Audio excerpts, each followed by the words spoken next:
the level that they think is fair. If there was one thing that I made an observation of yesterday, these guys work for the owner, they play for each other.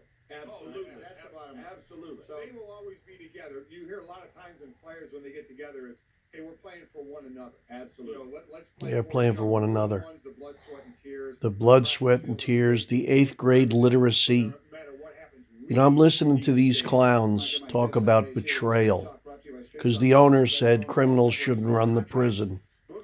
And that metaphor sets off a tidal wave of racial enmity. Well, I guess if the shoe fits, Hub Bros, was that hit a little too close to home?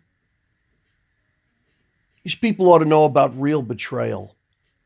They ought to have no money in the bank.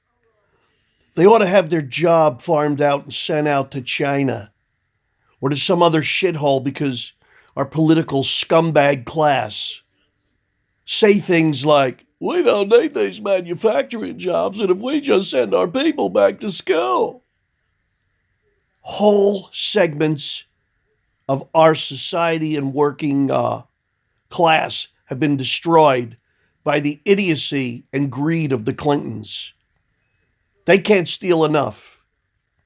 They can't steal hundreds of millions of dollars quick enough. And Mueller, with his crooked FBI minions in the deep state, are going after somebody in the Trump administration who spoke to the Russians. This is after Mueller administrated the sale of uranium when he was FBI director.